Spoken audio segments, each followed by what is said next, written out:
Davos పర్యటనలో ఏమీ తీసుకురాలేదని చెప్పి మంత్రి అమర్ లాంటి వాళ్ళు మాట్లాడి ప్రశ్నిస్తున్నారు కదండి. ఏం చెప్తారు సార్?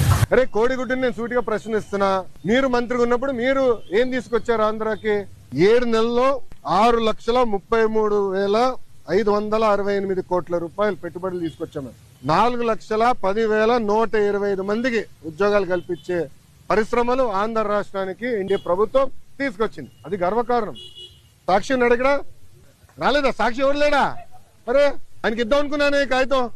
ఇదన్నా చూడరా భయ్, కళ్ళు తెరువు అని అనుకున్నా. ఇప్పుడు మీరు చూడండి, బాబు గారి దావోస్ కి దాదాపు 1997 నుంచి వెళ్తున్నారమ్మా. దావోస్ కి వెళ్ళినప్పుడు ఎప్పుడు ఒప్పందాలు చేసుకోం. దావోస్ చర్చిస్తాం, ఇంట్రెస్ట్ ఎవరికి ఎలా ఉందో డిస్కస్ చేసి మళ్ళీ తిరిగి వచ్చిన తర్వాత ఒప్పందాలు చేసుకుంటాం. ఇప్పుడు దీంట్లో మీరు చూస్తే విచిత్రం, ఆర్సిలర్ మిత్తల్ది 1,35,000 కోట్ల రూపాయలు పెట్టుబడి అనేది ఉంది. కానీ ఆర్సిలర్ మిత్తల్ది ఒప్పందం లేదు, ఎంఓయూ లేదు. మాకు ఎంఓయూ లేదు ఆర్సిలర్ మిత్తల్తో. మాకు ఎలాంటి ఎంఓయూ లేదు. ఎందుకంటే వాళ్ళు అన్నారు ఎంఓయూ ఎందుకు సార్, డైరెక్ట్ వర్క్ వెళ్దాం అన్నారు. వాడు మమ్మల్ని తప్పడతారా?